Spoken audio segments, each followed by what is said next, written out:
संतप्त मानस शांत हों जिनके गुणों के गान में।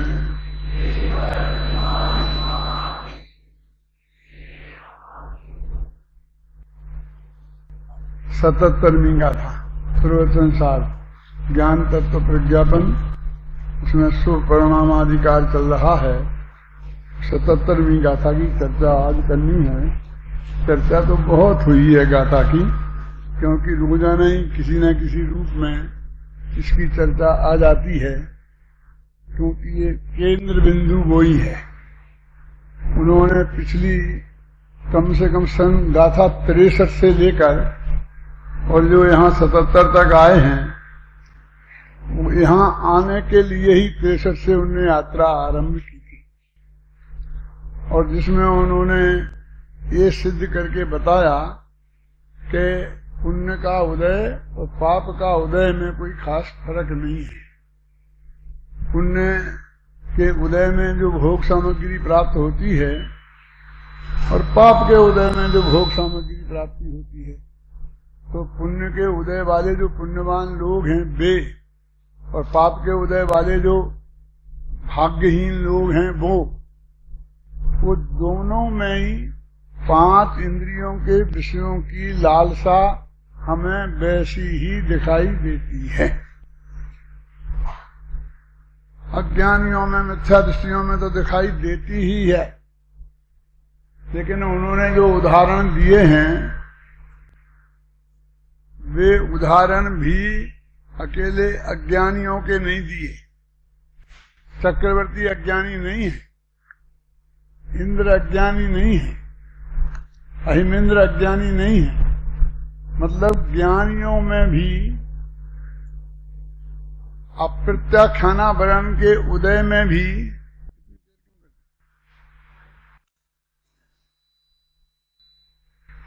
अप्रत्याख्यानावरण कर्म के उदय में भी इतनी तीव्रता और ऐसी देखी जाती है, विषयों की का सेवन और प्रवृत्ति ऐसी देखी जाती है कि जिससे मालूम पड़ता है कि वे अनंत दुखी हैं, बहुत दुखी हैं।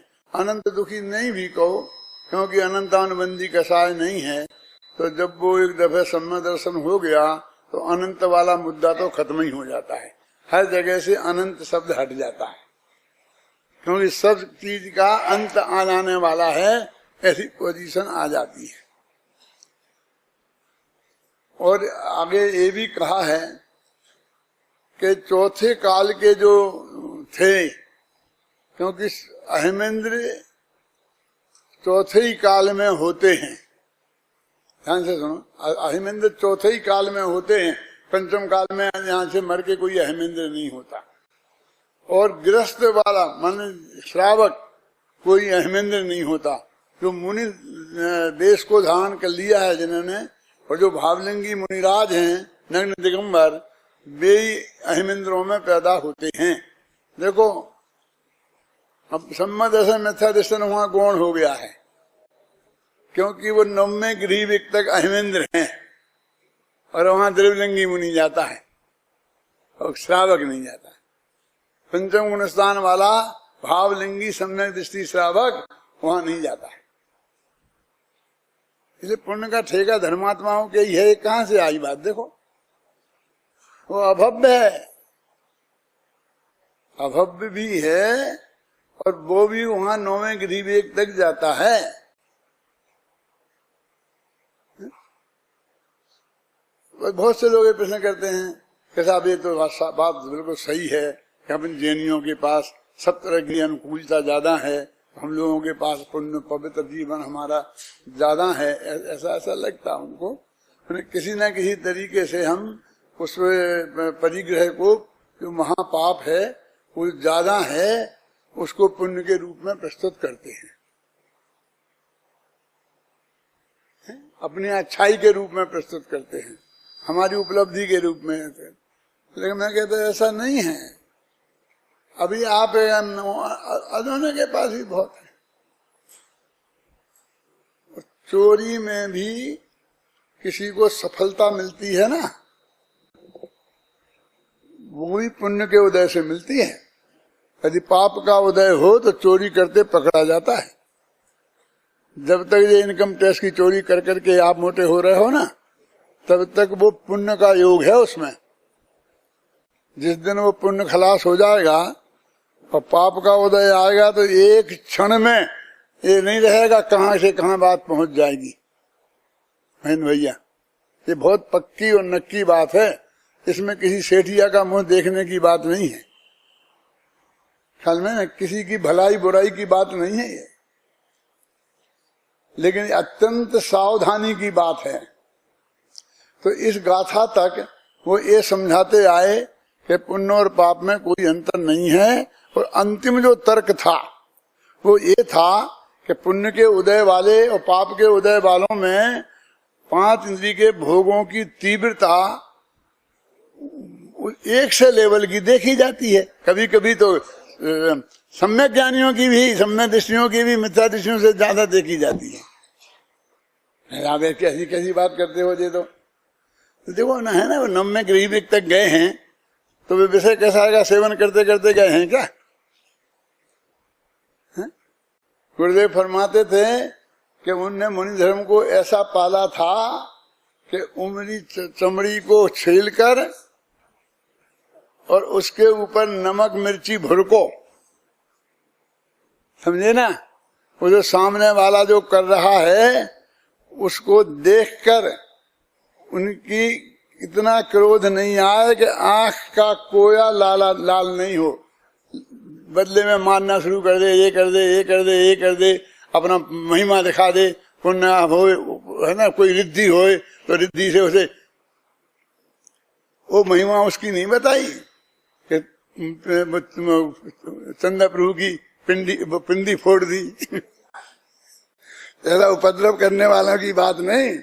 कितना कि उन सामने पर पांडव जैसे लोगों को लोहे के गहने पहनाते हुए देखे तो उस पे भी आंख का कोया लाल नहीं हो, इतना तक गुस्सा नहीं आए हैं?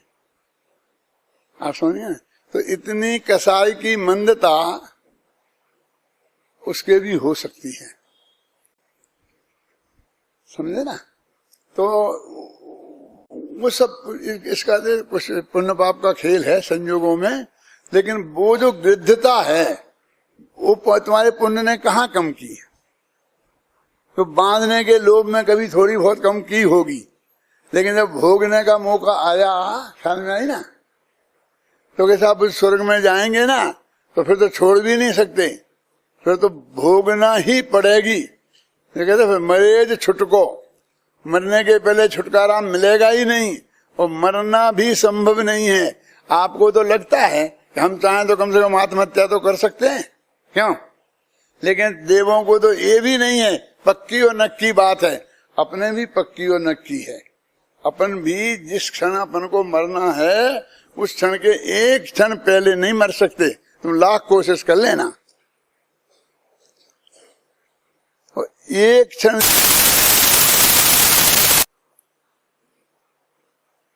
आप सुने क्या?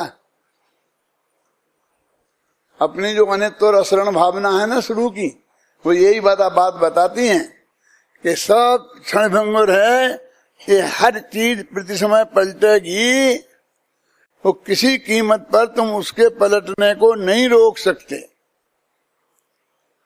क्या?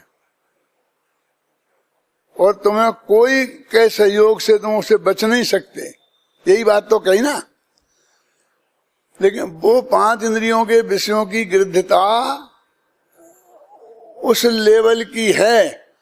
अब मैं कहना नहीं चाहता ज्यादा है, लेकिन प्रथमान योग में आपने ऐसे बहुत कहानी किस्से पढ़े होंगे, सुने होंगे कि राजा साहब सम्यक दृष्टि थे कि मिथ्या दृष्टि थे, बाद में अपन निर्णय कर लेंगे, लेकिन बहुत सज्जन थे, बहुत बढ़िया थे।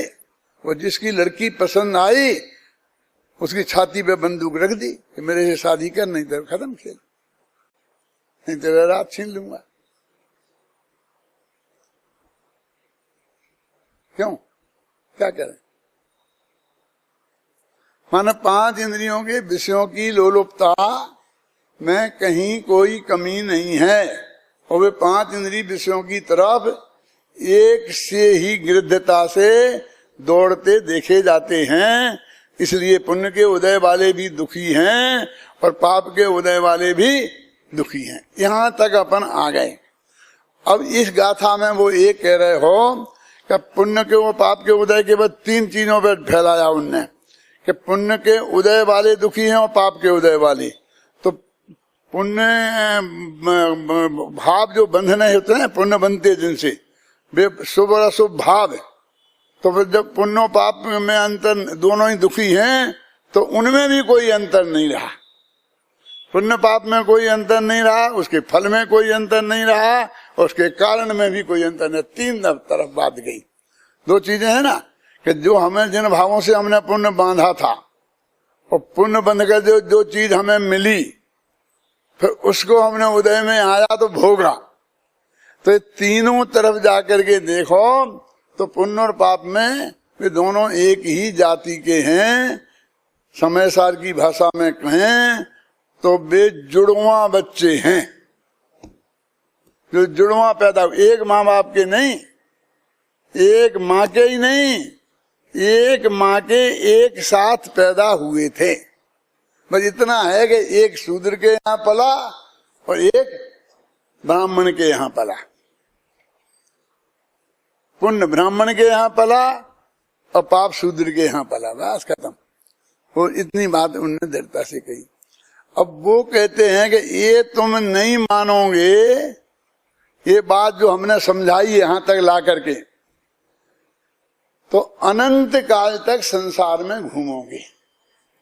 मैं प्राकृत की गाथा नहीं पढ़वाता हूं तुमसे, लेकिन हिंदी की पढ़ दो। सब लोग ध्यान से सुनना, क्योंकि मैं उस पर ही अर्थ करने वाला हूं। हाँ,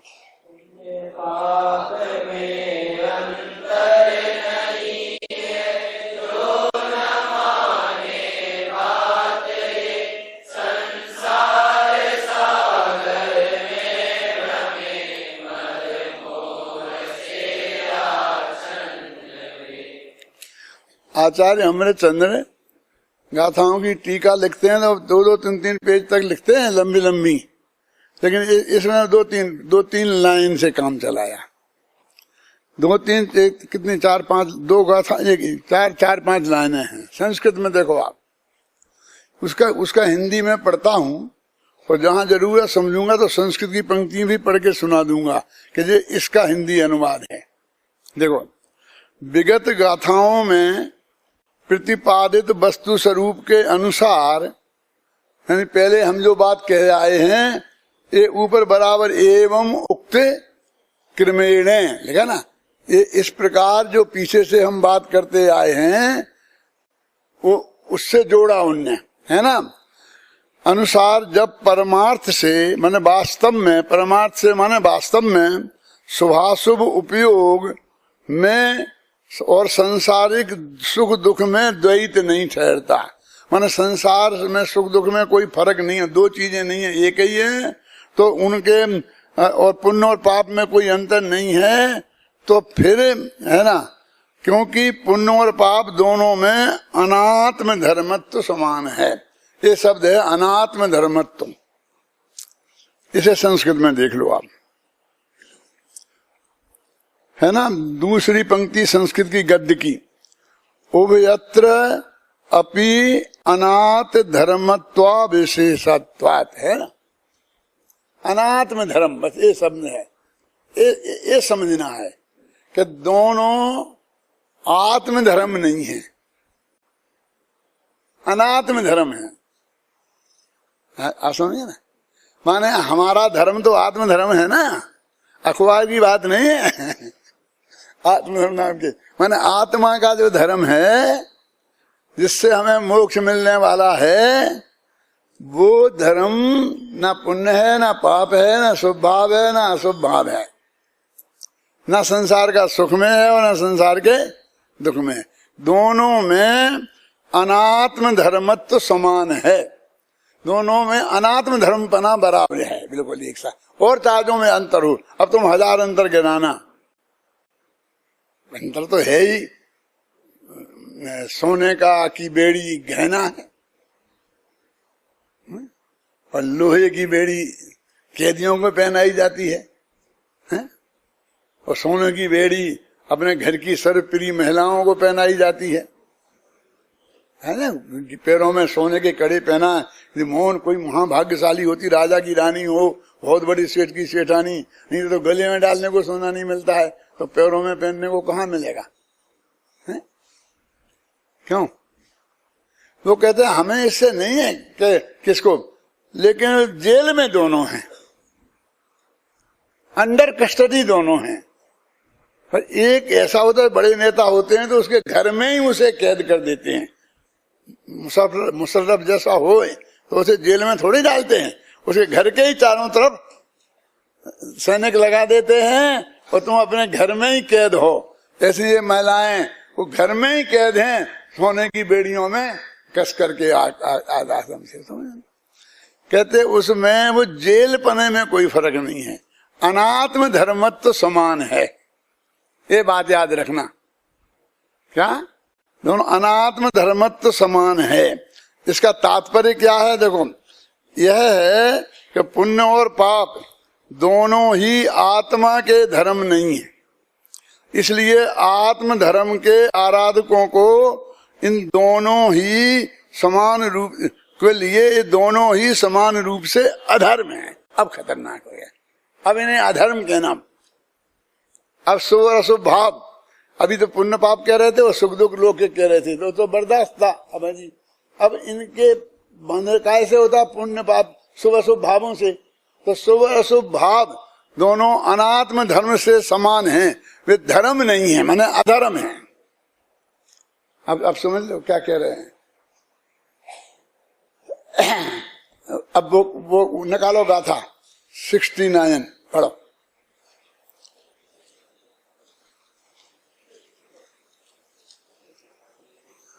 क्या बोलेंगे? गुणोत्तर बोलेंगे? क्या बोलेंगे?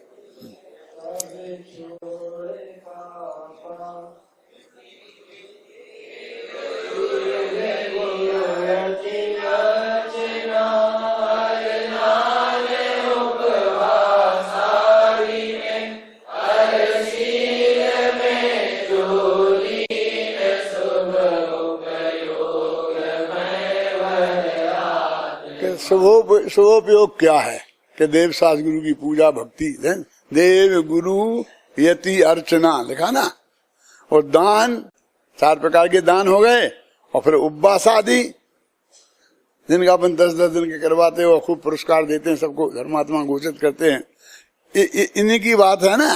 तो इनके अनात्म धर्म है, लिखा इससे उससे मिलाओ, वो शुभ भाव को यहाँ अधर्म में लिखा। और अब संस्कृत में देखना हो तो संस्कृत में देख लो आप। मतलब मेरी तरफ से कुछ भी नहीं है, मैं तो सिर्फ निकाल के आपको बताया है। मैं बिना प्रमाण के एक शब्द नहीं बोल सकता, क्योंकि मैं जानता हूं कि 32 दांतों के बीच में एक जवान है। ये 32 पहरेदार हैं, वो बहुत कड़क हैं, और ये जवान बहुत मुलायम है। क्यों?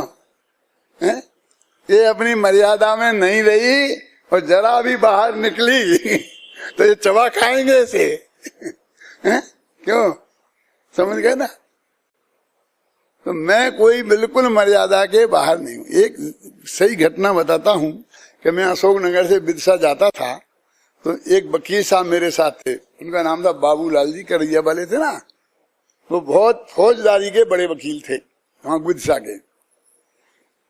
तो हम दोनों जने एक साथ बीना स्टेशन पर, वहां 4 घंटे का मिलता था समय हमें, तो वहां पर एक टाकीज थी, तो उस टाकीज में सिनेमा देखने साथ साथ गए। बहुत 50 साल पुरानी बात होगी। क्यों कह रहे हंसते कहा कि क्यों हम नहीं देख सकते हैं? बहुत दिनों से तो मुझे कोई दिखाने वाला मिला नहीं, अपने पैसे से आज तक देखा नहीं। मेरे दोस्त थे यहाँ जयपुर में 1-2, सोहनलाल जी प्रेस वाले, ये और वो लोग पहले देख के आते थे। जब उन्हें बहुत लगता था कि डॉक्टर साहब को दिखाने लायक है तो फिर मुझे ले जाते थे वो। अब वो चले गए, अब कोई दिखाने वाला नहीं है। ये कभी कभी ये बच्चे पीछे पड़ जाते हैं, खासकर बंबई जाता हूं जब, कहने दादा आज तो चलना ही पड़ेगा, बहुत बढ़िया है, हमने देखी है, तो जाता हूं। लेकिन ये तो पुरानी 50 साल पुरानी बात है। तो उसमें एक सीन था जो मुझे यहाँ इसको बताना है। क्या वो क्या सीन था? वो अशोक कुमार कोई एक्टर था ना, वो बहुत बड़ा बैरिस्टर था। उसमें अदालत का एक सीन था, ख्याल में ना, वो 2-4 छोटे छोटे वकील थे। तो जब वो बहस करता था तो बहुत चिल्ला चिल्ला कर बोलता था और ऐसे बार बार ठोकता था टेबल, और जज बिल्कुल चुपचाप उसको शांति से सुनता था। क्या और दूसरे वकील कोई बात आती थी, जरा से बोले तो जज बड़ा वो डंडा ठोक ठोक के उन्हें रोक देता था, और उसको कुछ नहीं कहता था। तो मेरे को ये बात नहीं जची, तो मैंने रास्ते में फिर उनसे पूछी कि ये वकील साहब, ये अन्याय नहीं है, ये बड़ा वकील है, इसका मतलब ये है कि जे उसको रोक चाहे जैसा चिल्ला चिल्ला के बोले, और ये जो छोटे वकील हैं तो उन्हें बोलने ही नहीं दे। बोले नहीं आप उसमें बारीकी नहीं, आप समझे, समय सार की बारीकी समझते हो, ये हमसे समझनी पड़ेगी। ये क्या है? बोले ये जो है ना बैरिस्टर, जब वो जज कहता है कि अब आप बोलिए, मैंने आपको क्या कहना है इस मामले में, जब जज उसको कहता है कि बोलिए, तब वो बोलता है और कहेगा अपना, उसी दम से ठोक ठोक के चिल्ला के बोलेगा, अपना कानून बताएगा। लेकिन जज बीच में इतना सा ऐसा कर देना तो एकदम चुप हो जाएगा, एकदम। लेकिन ये छोटे वकील है ना, वो जज ऐसा करता रहता है और सुनते ही नहीं चुप नहीं होते, तो उन्हें वो टोकता है। उन्हें नाराज क्यों होता है? अपनी मर्यादा में वो अपनी मर्यादा में रहता है, लेकिन जितना समय उसको दिया गया है उसमें तो वो अपनी तरह की, जिस तरह से बात रखना है उसी तरह बात रखेगा, उसमें नहीं तो फोर्स नहीं आएगा। जज कैसे रोक सकता है? ये उसमें बारीकी है। तो इसलिए मैं कहता हूं कि जब मुझसे कहा जाएगा कि बोलो, तब मैं वो अशोक कुमार जैसा ही बोलूंगा एक नीति शतक में एक श्लोक आता है भर्तरी का, है ना, कि राजा यदि मेरे से नाराज हो जाए तो मेरी बोलती बंद कर सकता है, मेरी जबान खींच सकता है, लेकिन वो जैसा चाहे वैसा मुझसे नहीं बुलवा सकता। ये मेरे हाथ में कर ले कोई। क्या समझ में आई ये बात? कि राजा कितना ही नाराज हो जाए तो मुझे गोली से उड़ा देवे, जबान खींच ले, मेरे को बोलना बंद कर दे, लेकिन यदि जब मैं बोलूंगा तो वो मैं जो सही समझता हूं वो बोलूंगा। वो राजा अपने मन के अनुसार मेरे से नहीं बुलवा सकता, तो मेरी बोलती बंद की जा सकती है लेकिन जब जो बोलूंगा तो जो सत्य है, जो जिनवाणी में है, जो कानून की किताब में लिखा है, वो मैं उसको ही उतनी ही दम के साथ प्रस्तुत करूंगा। समझ में आ गया ना? आपकी मर्यादा के बाहर की बात नहीं है। देखो क्या पढ़ रहे थे अपन, अनात्म धर्मत्व समान है। तात्पर्य यह है कि पुण्य और पाप दोनों ही आत्मा के धर्म नहीं हैं, इसलिए आत्म धर्म के आराधकों को दोनों ही समान रूप से अधर्म हैं। ये मैंने लिखा है, इसमें ये अनुवाद मैं नहीं किया है, घबराना नहीं, लेकिन संस्कृत में है ना, कोई माई का लाल बताया कि इसका ये अर्थ नहीं है। आप समझे ना? संस्कृत से पढ़े से बड़ा विद्वान को ले आओ और उससे पढ़वाओ कि मैंने अनुवाद में कोई गड़बड़ की है क्या, अक्षर का अनुवाद है कि नहीं, है ना। ऐसा होने पर भी ध्रुव क्या क्या क्या कैसा होने पर भी संजीव कि ये धर्म नहीं है, और जरा कहो तो अधर्म है। क्या क्या क्या है अधर्म? आप लोगों की समझ में आ रहा है क्या है? देव गुरु यति अर्चना उपवास आदि में।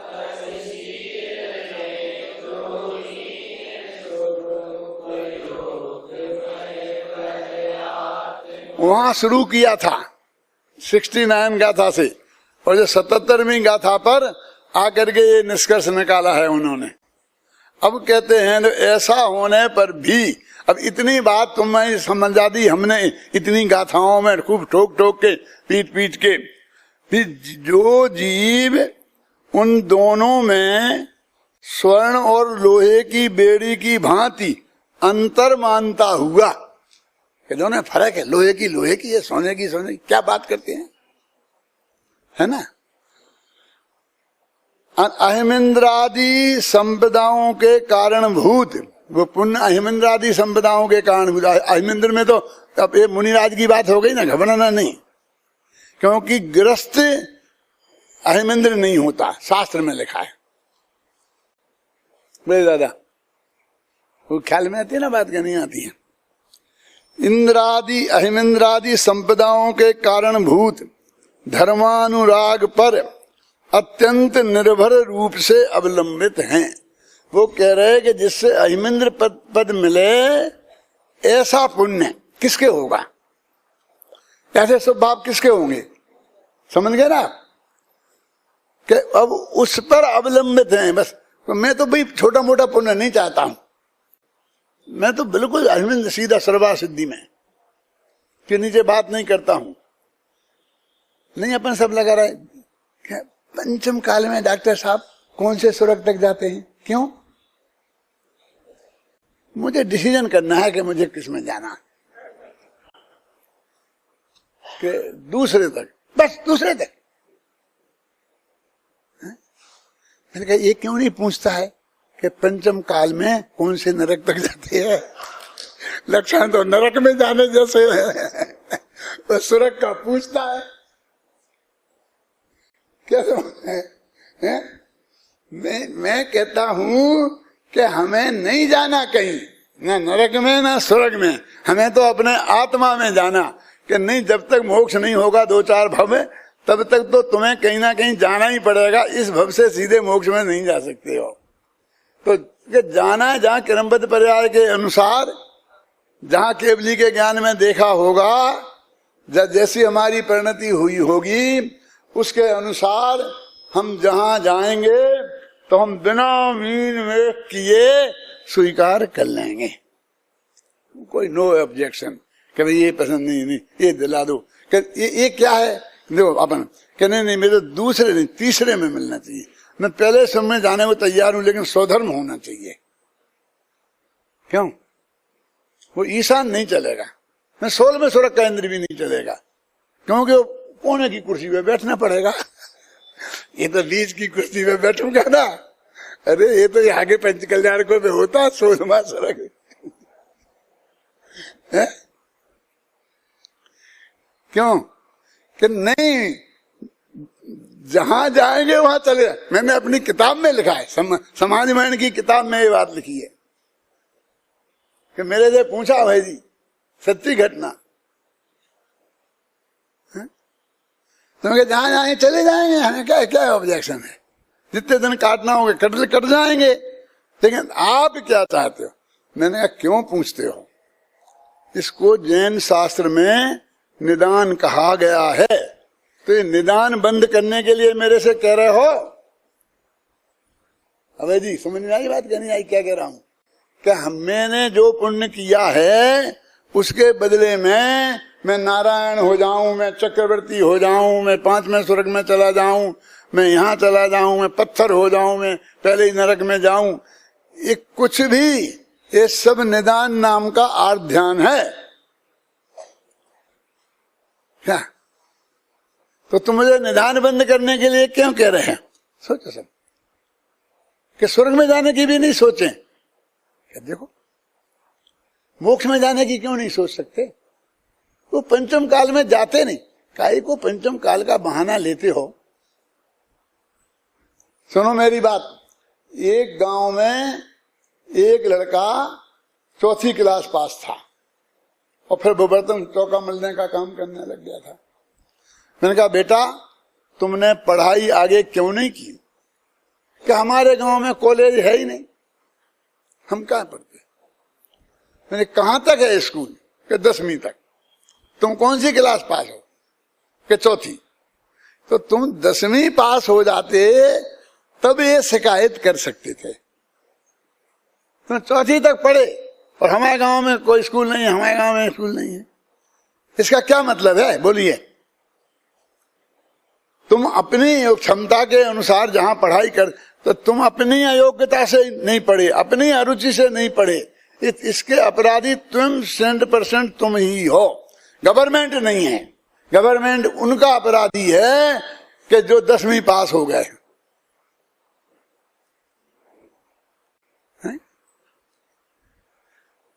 तुमको ये क्या करना?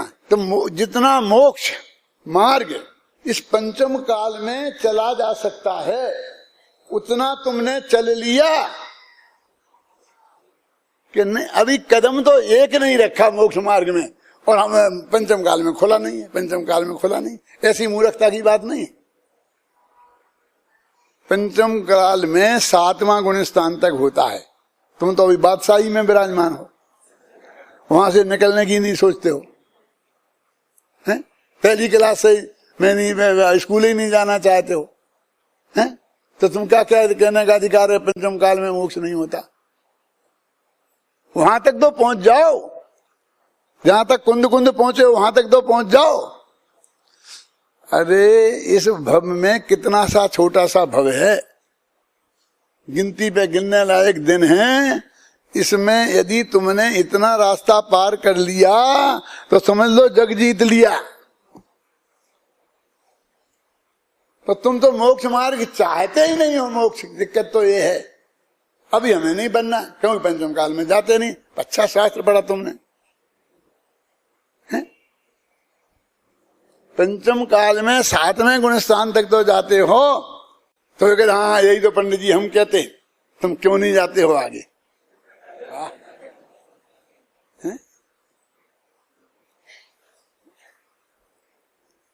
बहुत पुरानी बात है, कम से कम कितने साल हो गए मुझे था जब आप भीलवाड़ा में थे। कब की बात है दादा? जब दादा भीलवाड़ा में सर्विस करते थे, मैं पारोली में जन्म स्कूल में हेडमास्टर था। तो पर्यूषण में मैं भीलवाड़ा गया था प्रवचन करने के लिए। वहीं दादा बड़े दादा रहते थे, तो वहां प्रवचन कर रहा था। तो मैं वो छड़ा लगी यही पंक्तियां पढ़ा रहा था कि ज्ञान समान न आन जगत में सुख को कारण, ई परिमामित जन्म जरा मृत्यु, और धन समाज रज गाज बाज तो काज न आवे, और ज्ञान आपको रूप भयो निज अचल। तो एक मेरे दादाजी के बराबर थे, नाम भी मैं जानता हूं उनका, क्यों बताया ना तुम्हें तो कई दफे, भीलवाड़ वालों को मालूम है। बोले हद हो गई, सेठियों की निंदा और पंडितों की प्रशंसा, एक ही बात है, दूसरी कोई बात ही नहीं है। क्यों कहा? मैंने क्या किया? क्या धन की निंदा, धन समाज गजरात काज न आवे, और ज्ञान आपको रूप भयो। अच्छा ना, मैंने कहा सेठ जी ये धन की निंदा है, धन वालों की नहीं। ये ज्ञान की प्रशंसा है, पंडितों की नहीं।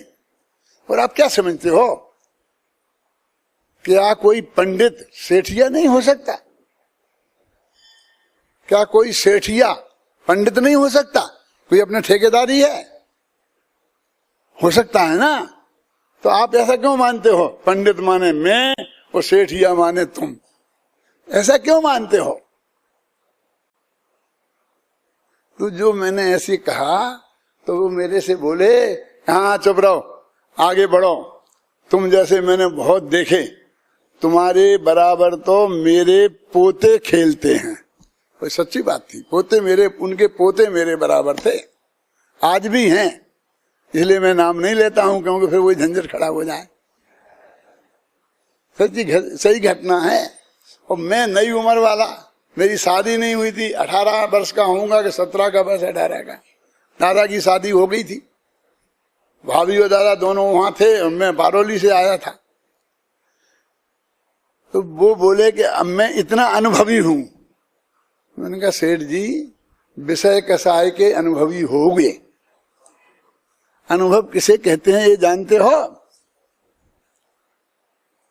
अनुभव किसे कहते हैं ये जानते हो?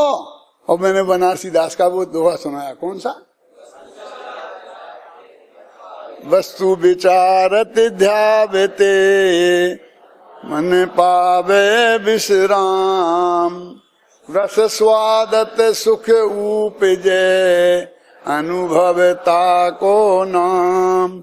अनुभव चिंता मणि रतन, अनुभव है रसकूप, अनुभव मार्ग मोक्ष का, अनुभव मोक्ष स्वरूप।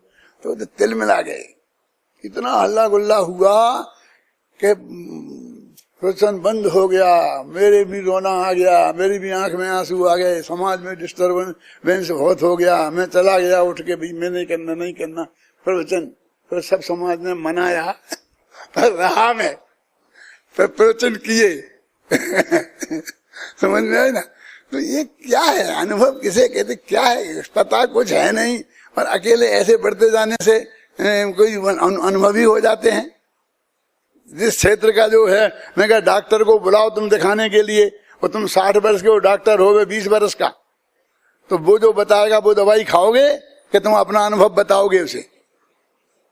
हैं? बोलो किसकी किसकी चलेगी? मैं इसका विशेषज्ञ हूं। मुझे उस वक्त बहुत अभिमान था, का मुझे सब तत्वासूत्र, ये पहले से अंतिम सूत्र तक उल्टा भी बोल सकता था, सबका चार सब याद था, राजभार तक मैं सबको पढ़ा सकता था। मैं टॉपर्स था, और मेरे को, मैं बहुत अच्छी तरह से जैन दर्शन के शास्त्रों को मैंने पढ़ा था। पारोली में रहा था ना, तो एक लाइब्रेरी में जाता था, तो मैंने पहली किताब से लेकर के, उसमें 150-200 किताबें थी, मैंने सब पढ़ डाली, एक अक्षर नहीं छोड़ा, पूरी किताबें। फिर मैं भीलवाड़ा गया, वहां सेठ जी थे ना, वो अजमेरा में, क्या नाम था उनका, कस्तूरचंद जी अजमेरा। मैंने कहा कि बाबूजी अब तो मेरा मन नहीं लगता वहां, मैं नहीं जाऊंगा वहां। बोले क्यों क्यों, क्या बात है, क्या बात है? मैं कुछ पढ़ने लिखने को तो मिलता ही नहीं है वहां। बोले देखो इतने शास्त्र भंडार रखा है, उनके हम भरा था, पूरा शास्त्र भंडार था, कस्तूरचंद जी अजमेरा तो रखा था, इनमें से जो किताबें आपको लेना हो ले जाओ। मैंने क्या जवाब दिया था बताऊं? मैंने कहा इनकी बात कर रहे हैं आप, इन किताबों को पढ़ पढ़ के तो मेरा दिमाग सड़ गया है, अब ये नहीं पढ़ना मेरे को। वो क्या, ये माने राजवार्तिक, ये सब जैन शास्त्र इतने तैयार थे मेरे को। मैं कहा मुझे अब नहीं पढ़ना, मेरे को कुछ उपन्यास जैसे मैंने लिखी ना जो किताबें, कहानियां, उस वक्त वो लिखा दे कौन सा को पश्चाताप वगैरह, ये उस समय की बात है।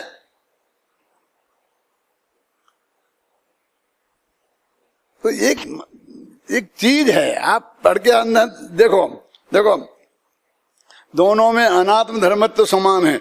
ऐसा होने पर भी जो जीव उन दोनों में स्वर्ण और लोहे की बेड़े की भांति अंतर मानता हुआ अहिमिंद्रादि संपदाओं के कारणभूत धर्मानुराग पर अत्यंत निर्भर रूप से अवलंबित है। बस वही चाहिए, अत्यंत निर्भर हो गया, उसको कहते हैं ना, निर्भर समझते हैं आप, उसके वैसे बोल, बस मैं तो इस पे ही निर्भर हूं, बस आप जो कर दोगे सही काम है, मेरा तो सब और कोई नहीं है, मैं अकेले आप पे ही निर्भर हूं, बस जैसे तो वही चाहिए। कर्मोपाधि से विकृत चित्त वाले उस जीव ने, कि उसने कौन सा पाप किया, किसने? जिसने ये सोचा कि मैं तो सर्वार सिद्धि में जाऊंगा, फिर सर्वार सिद्धि से आकर के मनुष्य होऊंगा, फिर मोक्ष जाऊंगा, एक दफे सर्वार सिद्धि का मजा भी तो चख जाऊं। तो उसने क्या अपराध किया है? चलेगा, शुद्धोपयोग शक्ति का तिरस्कार किया है। उसमें उसके अंदर शुद्धोपयोग नहीं है, लेकिन शुद्धोपयोग की शक्ति है। वो चाहे तो शुद्धोपयोग इस पंचम काल में भी कर सकता है। तो उस शुद्धोपयोग की शक्ति का उसने तिरस्कार किया है, ये महाभयंकर पाप है, जिसके कारण वो अनंत काल तक संसार में घूमेगा। अब हमको ये पाप ही नहीं दिखता है कोई, ये पाप हमें तो दुनिया में हिंसा, झूठ, चोरी, कुशील, परिग्रह, ये पाप दिखते, इसमें क्या दम है इनमें? ये सारे पाप ऐसे हैं छोटे मोटे कि जिनसे 100-200 आदमियों को मार डालो तो 2 सागर नरक में ले जाना, बस निकल के आ जाओगे आराम से, बस ज्यादा लंबी सजा थोड़ी मिलेगी, अनंत काल की नहीं मिलेगी। लेकिन ये ऐसी बीमारी शुद्धोपयोग का अपमान कि अनंत काल तक लिखा संसार में घूमना पड़ेगा, लिखा ना। देखो, शुद्धोपयोग शक्ति का तिरस्कार किया है, इसलिए यह जीव संसार पर्यंत, जब तक संसार है तब तक शारीरिक दुख का ही अनुभव करता है। जैसे ये शारीरिक सुख भी कहता है वो शारीरिक दुख।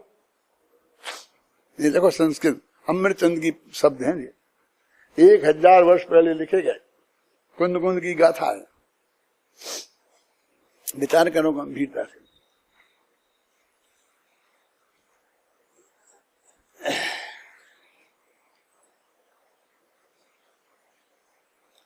अभी मैं एक कुछ हिस्सा छोड़ता हूं, मर्म की बात आ गई है, इसे पढ़ लेना तुम्हारे पास तो है ही, और कोई को प्रश्न कुछ हो तो मेरे से पूछना, मैं उसको जवाब दे दूंगा। अब मैं नीचे से तीसरी लाइन लो।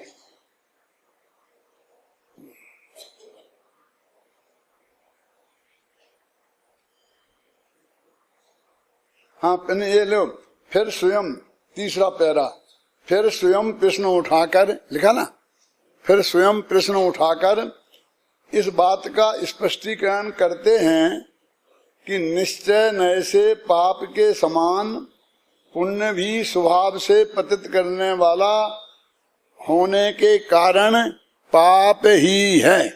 ठीक है, मिल गया सबको। इस कारण एक अपेक्षा से यह अधिकार पापाधिकार ही है, जैसे नाचार्य ने लिखा। यहाँ पापाधिकार समाप्त होता है, ऐसा लिखा। इसका अधिकार उन्होंने क्या रखा था? स्वोपयोग अधिकार। इसे जो जैसे नाचारी, जिसको लोग कहते हैं कि जैसे नाचारी जरा सरल है, सत्य हैं, और हम लोग जैसे नाचारी को नहीं मानते हैं, ऐसा आरोप हम पे लगाया जाता है। तो जैसे को देखो ना क्या लिख रहे हैं, ये नहीं किया तो ये पाप ही किया था ना, पुण्य भी पाप जैसा ही है। योग सार में एक गाथा आती है, क्या बोल भैया, कौन बोलेगा?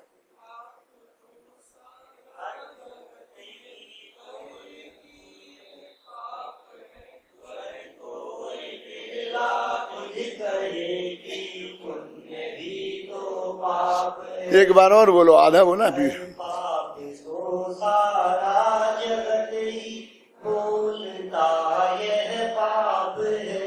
पर कोई बिरला बुद्ध कहे कि पुण्य भी तो पाप है।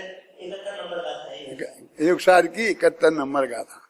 अभी मैं युगसार पे अनुशीलन लिख रहा हूँ, 9 गाथाओं का लिख चुका हूँ, 30 पेज।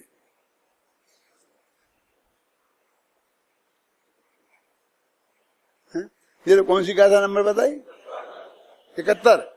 अभी 71 तक नहीं पहुंचा है, लेकिन मैं तो पता तो सब है ना कहाँ क्या लिखा है। हाँ, पद्यानुवाद मैंने किया है इसका। हो गए तो पाप है। देखो क्या करना, क्या लिखा, इन्हें पापाधिकार ही है। वैसे तो आचार्य अमृतचंद और जयसेन दोनों ने इस गाथा का अर्थ समान ही किया है। दोनों ही एक स्वर से यह स्वीकार कर रहे हैं कि जो अज्ञानी जीव पुण्य पाप में अंतर नहीं है, इस बात को स्वीकार नहीं करता, वह संसारी प्राणी अनंत काल तक संसार में परिभ्रमण करता है। इसमें जयसेन और अमृतचंद में कोई फर्क नहीं है। ये बात दोनों ने इस गाथा में लिखी है। इसलिए एक कहकर कि अमृतचंद ख्याल में है ना, वो चला था एक समय, कि जयसेन एक पार्टी के हो गए थे और अमृतचंद दूसरी पार्टी के हो गए थे। क्या है हो गए थे? पंडित जी तुम्हारे समय सार में ये लिखा है और हमारे गोमट सार में ये लिखा है। तो मैंने कहा कि हमारा समय सार और तुम्हारा गोमट सार कैसे? तुम हमें समय सार देने को तैयार हो, हमें स्वीकार है, लेकिन तुम गोमट सार हमसे छीनना चाहो तो ये नहीं बनेगा। हमारा तो समय सार भी है और गोमट सार भी है। क्यों? क्योंकि गोमट सार की टीका हमारे पंडित टोडरमल ने लिखी है, जिनके में संस्था में हम रहते हैं। क्यों? तुम्हें नहीं लिखी किसी ने? तुम्हारा कैसे हो गया गोमट सार? और हम समय सार हमारे जयचंद साहब ने लिखी। जयपुर के पंडितों ने लिखी है भाई। समझ लो जिनकी गादी पे हम बैठे हैं उनने लिखी है, हमारे तुम्हारे नहीं हो सकते हैं। कैसे तुम्हारा जी हमारा, ऐसा नहीं चल सकता है। हमारी जो सारी जिनवाणी हमारी है, हम जयसेन भी हमारे हैं और अमृतचंद्र भी हमारे, हमने दोनों का दिया। जान जयसेन की जो जो प्रमुख बातें आई हैं वो सब आगे आ गई हैं इसमें। फिर आचार्य देखो, अब फिर भी आचार्य जयसेन को ऐसा लगा है, तो दोनों ने एक निष्कर्ष निकाला है, लेकिन फिर भी क्या लिखते हैं, लगा कि गाथा विषय का विशेष स्पष्टीकरण की अपेक्षा रखती है। यही कारण है कि उन्होंने निश्चय व्यवहार से इसको उन्होंने व्याख्या की है। मैंने छोड़ा है ना जो हिस्सा, वो उन्होंने निश्चय व्यवहार से घटित किया है, वो ही छोड़ा है। तुम्हें समझना हो तो इस पे पढ़ लेना, आ जाएगा समझ में, मेरी जरूरत नहीं पड़ेगी। अब देखो, अब इसके बाद नीचे से तीसरी लाइन, यह अपार घोर संसार में परिभ्रमण करेगा, लिखा ना, कि इतनी बड़ी सजा, यह अपार घोर संसार में परिभ्रमण करेगा, कि इसका अर्थ क्या है? कौन जो पुण्य पाप में अंतर नहीं मानेगा? सोचो कौन सा अपराध और क्या सजा, इन दोनों पे विचार कर रहे हैं। यह पद भी विशेष स्पष्टीकरण की अपेक्षा रखता है।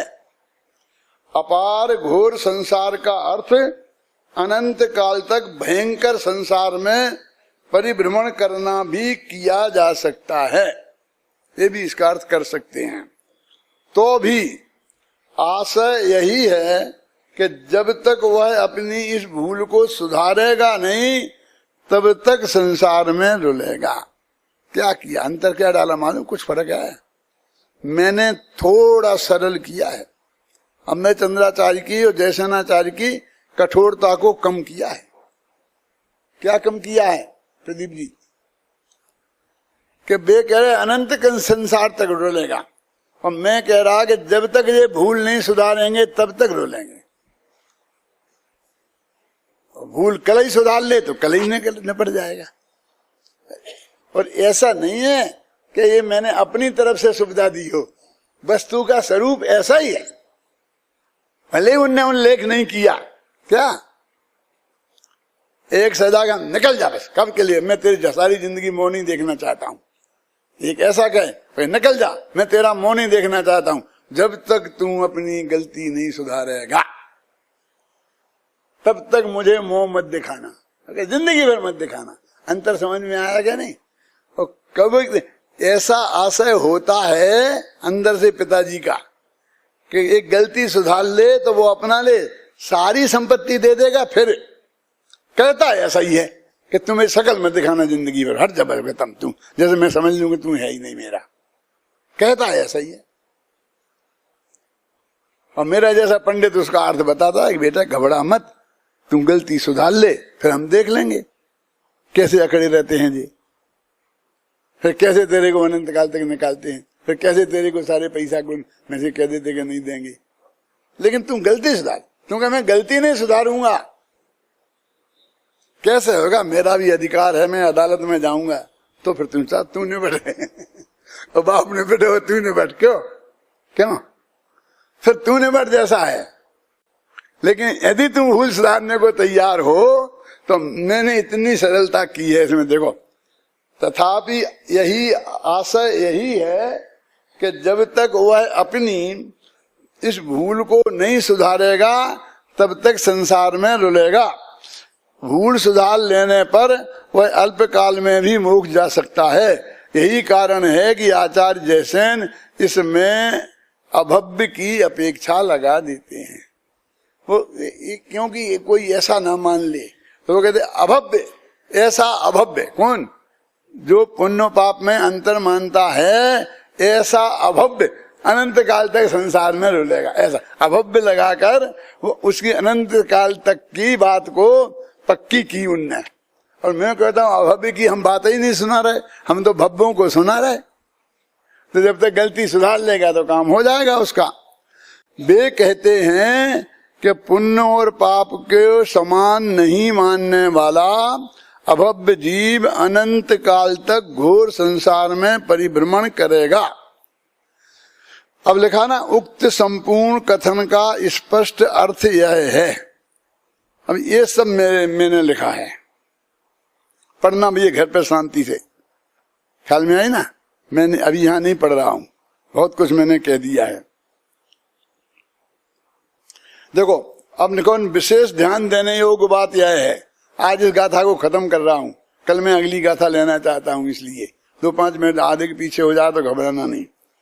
विशेष ध्यान देने की बात यह है कि यहाँ टीका में ऐसा लिखा है कि पुण्य पाप में अहंकारिक अंतर मानता है। अब ये अहंकारिक अंतर क्या है? देखो, एक एक शब्द पे मैंने विचार किया है। अहंकारिक अंतर मानता है। अब उनको तो अहंकार माने घमंड, अहंकार माने घमंड ही मानते हैं ना। अहंकार माने घमंड नहीं है तो कौन सा है? अहम, ये मैं हूं, उसमें अपनापन स्थापित करना उसका नाम अहंकार है, और मेरापन स्थापित करना उसका नाम ममकार है। तो हमें आत्मा में अहंकार होना चाहिए ना, और ये पुण्य पाप में अहंकार स्थापित करता है। अहंकार माने उसे अपना मानता है। देखो, मद मोह से आच्छन्न हुआ अज्ञानी अनंत संसार में भ्रमण करता है।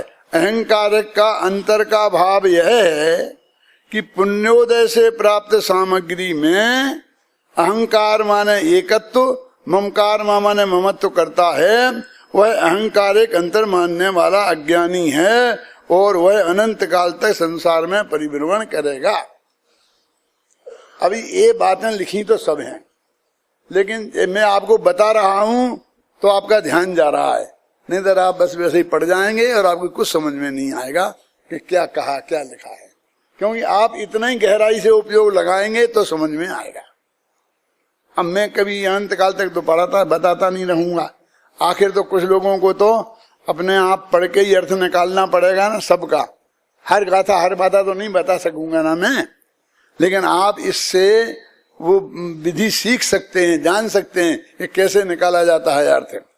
यहाँ एक प्रश्न संभव है, क्या कि पुण्य पाप में अंतर मानने वाले छोटे से अपराध की इतनी बड़ी सजा कि वह अनंत काल तक संसार में परिभ्रमण करेगा। कहते क्या है, देखो तो क्या है? बस पुण्य पाप में अंतर मान लिया, और पुण्य पाप में अंतर है भी। एक से स्वर्ग मिलता है, एक से नरक जाता है। अब हमने इतनी बात मान ली और इसकी सजा कितनी कि हम अनंत काल तक संसार में घूमेंगे। ठीक है ना? लिखा, यह ककड़ी के चोर को कटार मारने जैसा अन्याय नहीं है। ये सजा जो आचार्य ने बताई है, ये ककड़ी के चोर को कटार मारना है कि भैया ये ककड़ी का चोर नहीं है। ये ऐसा मानने वाला ककड़ी का चोर नहीं है। एक राजा के पलंग के नीचे सोने के लोटे में पानी भर के रखा जाता था कि राजा साहब को रात में प्यास लगेगी तो वे लोटे से पानी पिलाकर पी लें। तो गिलास और लोटा वहां रख दिया जाता था। एक चोर ने हिम्मत करके वो राजा का लोटा और वो गिलास चुरा लिया, समझे ना। अब वो पकड़ा गया तो राजा की अदालत में आया, तो राजा ने उसे फांसी की सजा दी। तो सब मिनिस्टर लोग ने साहब गजब हो गया, एक गिलास की चोरी, एक लोटा की चोरी, और इसकी इतनी बड़ी सजा, फांसी पर चढ़ा दिया। ये ठीक नहीं है साहब। राजा ने कहा कि इसकी नहीं है, एक लोटा और एक गिलास की चोरी की सजा नहीं है ये, तो काय की है कि राजा के पलंग के नीचे से इतने पहरे के बीच में, 7-7 पैरों के बीच में पार करके, और राजा के बिना के चुराए, राजा साहब भी तलवार नंगी लेकर के बगल में सोते हैं। यदि कोई खतरा आए तो उठा करके वे मुसीबत खत्म कर सकते हैं। कितना डर है विनय बाबू, फिर भी उसने हिम्मत करी। तो कितना बड़ा चोर है, देश का कौन व्यक्ति इससे सुरक्षित है, समझ में आई ना। ये तो जहां चाहे जहां से चोरा लाएगा, ये तो कहीं भी जा सकता है। देश का 1 फुट जगह भी ऐसी नहीं है जो इससे सुरक्षित हो, इसलिए इसे फांसी है, समझ में आई ना। तो ये ककड़ी का चोर नहीं है जिससे अनंत काल तक संसार में रहना पड़े और संसार से मुक्ति की प्राप्ति नहीं होगी। वो अपराध कोई छोटा होगा? कौन सा अपराध है? पुण्य पाप में अंतर नहीं है, जो न माने बात ये।